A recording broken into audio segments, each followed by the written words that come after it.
യേശുവിൻ്റെ ഏറ്റവും പ്രിയമുള്ള കുഞ്ഞെ, അപ്പസ്തോല പ്രവർത്തനങ്ങൾ 28-ാം അധ്യായം 2-ാം വാക്യം. അപരിചിതരെങ്കിലും സ്ഥലവാസികൾ ഞങ്ങളോട് അസാധാരണമായ കാരുണ്യം കാണിച്ചു. മഴക്കാലം വന്നു ചേർന്നിരുന്നത് കൊണ്ടും തണുപ്പായിരുന്നത് കൊണ്ടും അവർ തീ കൂട്ടി ഞങ്ങളെ സ്വാഗതം ചെയ്തു. ചരിത്രത്തിൽ നമ്മുടെ ഭാരതത്തിൻ്റെയൊക്കെ പാരമ്പര്യത്തിൻ്റെ മഹത്വം ഇങ്ങനെയായിരുന്നു.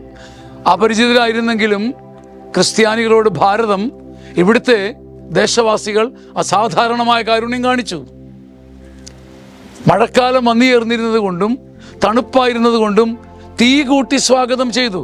പ്രിയപ്പെട്ടവരെ, നമ്മുടെ മുമ്പിൽ അതിശയകരമായ വെല്ലുവിളി ഉയർത്തുക ഈ വചനം. അല്ലെ, വന്നു ചേരുന്നവർ അപരിചിതരാണെങ്കിലും നമുക്കൊരു പുലബന്ധവും ഇല്ലെങ്കിലും അസാധാരണമായ കാരുണ്യം കാണിക്കുന്ന ഒരു പതിവ് ഭാരതത്തിലെ നസ്രാണികൾക്ക് ഉണ്ടായിരുന്നു. കൊടുക്കൽ വാങ്ങലുകളിൽ നമ്മൾ മുമ്പിലായിരുന്നു.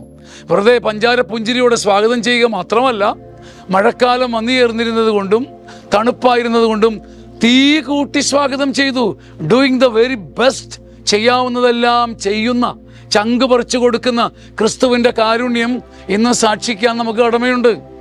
വെറുതെ പാൽപുഞ്ചിരിയോടെ സ്വാഗതം ചെയ്യുക, പോയി കിടന്നോളൂ, വെള്ളം കുടിച്ചോളൂ എന്ന് പറയുക മാത്രമല്ല, തീ കൂട്ടി സ്വാഗതം ചെയ്തു. ചങ്ക് കത്തിക്കുന്ന സ്നേഹം ഇന്നും ഭാരതത്തിൽ കൊടുത്താൽ സുവിശേഷം ഇവിടെ പടരും. യേശു ജയിക്കും. ആമേൻ. ആമേൻ. ആമേൻ.